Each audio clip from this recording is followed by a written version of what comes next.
Hello friends, my name is Deepak Rawat और आज हमारा प्रैक्टिकल के ऊपर कुछ एक क्वेश्चन है। तो आई होप इससे आपको बिल्कुल क्लियर हो जाएगा कि कैसे हमें क्वेश्चन को अप्रोच करना है। तो एक सिक्के को कितने बार उछालने? 3 बार उछाला जाता है। मान लीजिए ई घटना न्यूनतम 2 चित प्रकट होना और एफ घटना पहले सिक्के पर पट प्रदर्शित होना को निरूपित करता है। तो प्रैक्टिकल निकाल लिए। अब देखो हमने क्या काम करा, एक सिक्के को कितने बार उछाल लें? हम 3 बार उछाल लें। तो इसका सैंपल स्पेस क्या बनेगा? तो सबसे पहले हमें करना क्या है, सबसे पहले बनाना सैंपल स्पेस। ठीक है, तो सबसे पहले प्रतिदर्श समष्टि, प्रतिदर्श समष्टि इंग्लिश में कहते हैं सैंपल स्पेस।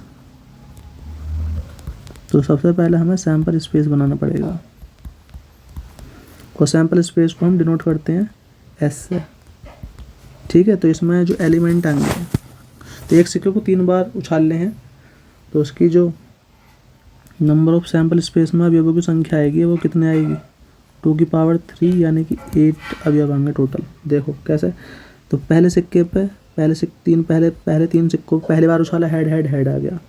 फिर पहले 2 सिक्कों पे हेड, तीसरे पे आ गया टेल। फिर क्या आ गया? पहले पे हेड, टेल, हेड आ गया।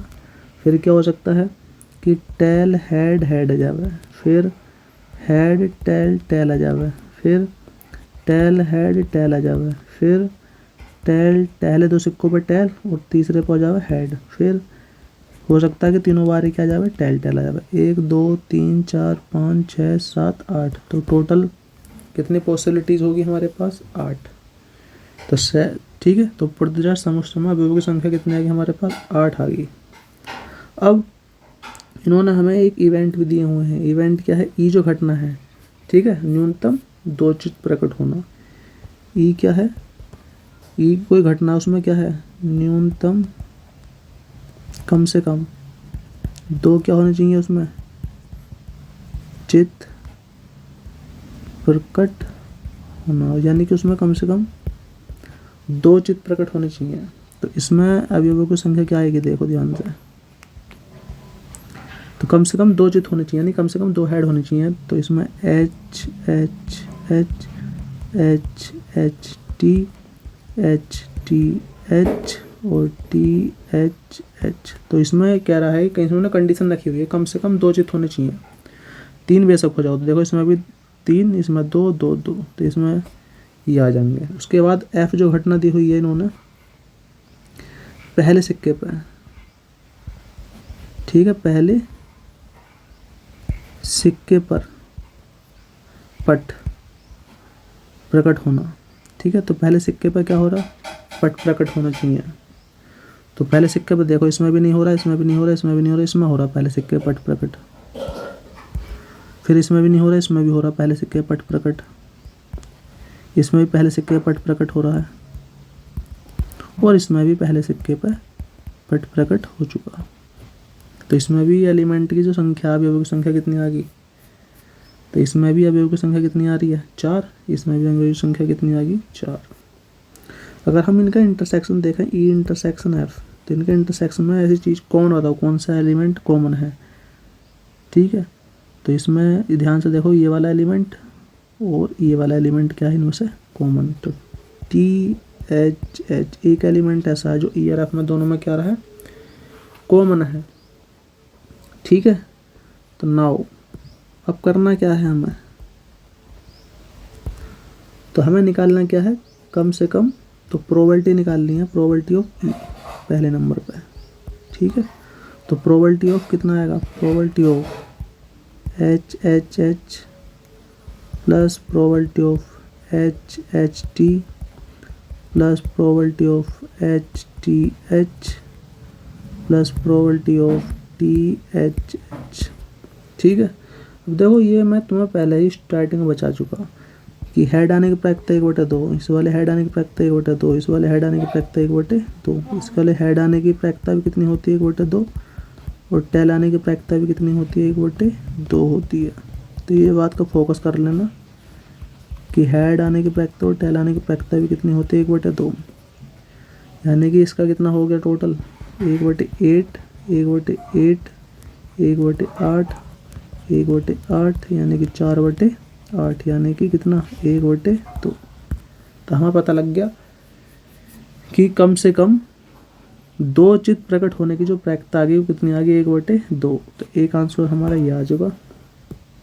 फिर हमारे पास सेकंड आंसर है, तो प्रोबेबिलिटी ऑफ एफ निकालना है। के पहले सिक्के पर क्या हो, पहले सिक्के पर केवल पट प्रकट होना चाहिए।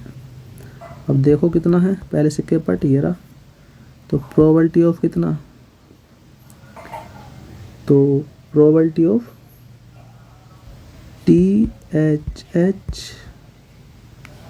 ठीक है, plus probability of THT plus probability of TTH plus probability of TTT। देखो पहले सिक्के पे सभी में क्या आ रहा है, पट आ रहा है।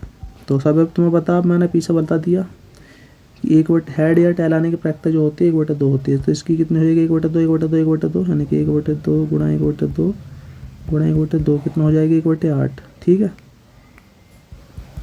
तो इसकी 1/8 होगी, इसकी भी 1/8, इसकी भी कितनी 1/8 और इसकी भी 1/8 यानी कि 4/8 यानी कितना 1/2।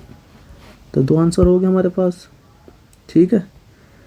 अब अगर हम इसमें और कुछ और भी क्वेश्चन करना चाहें तो और भी क्वेश्चन कर सकते हैं। वैसे फ़िलहाल तो हमसे इस वाले क्वेश्चन में यही क्या हुआ बता रखा है कि ई घटना जो है केवल न्यूनतम दो चित्त प्रकट होना चाहिए और एफ घटना जो है पहले सिक्के का पट प्रकट होना चाहिए। तो इसकी प्रायिकता निकालनी है। तो ये वाला तो हमने क्वेश्चन अपना पूरा कंप्लीट कर लिया, लेकिन हम इसमें और कुछ एक्स्ट्रा भी इंट्रोड्यूस करना चाहें, कुछ नया सवाल बनाना चाहें इसके माध्यम से, तो हम वो भी बना सकते हैं।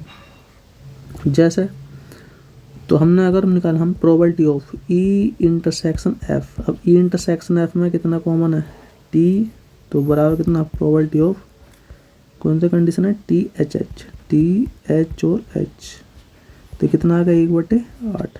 तो इसकी प्रायिकता कितनी आएगी हमारे पास 1/8। अगर मैं इसके माध्यम से मैं निकालना चाह रहा हूँ सह प्रतिबंध प्रायिकता, तो सह प्रतिबंध प्रायिकता होने के लिए हमें ये पता होना चाहिए कि एक घटना तो हो चुकी होनी चाहिए और दूसरी घटना हमें निकालनी है। तो हमने ये ऐसा मान लिया, हमने ये मान लिया कि एफ जो घटना पहले ही हो चुकी है और ई घटना हमें निकालनी है, तो हम इसके लिए लगाएंगे सह प्रतिबंध प्रायिकता, ठीक है। अब यहाँ से हमारा नया क्वेश्चन बन चुका है सह प्रतिबंध प्रायिकता, ठीक है। तो सह प्रतिबंध प्रायिकता, तो सह प्रतिबंध प्रायिकता के माध्यम से हम नया सवाल बनाना चाह रहे हैं। तो probability of E upon F, हमने ऐसा मान लिया कि एफ जो ई तो घटना हमें निकालनी है और एफ घटना पहले ही हो चुकी है। तो क्या आएगा प्रोबेबिलिटी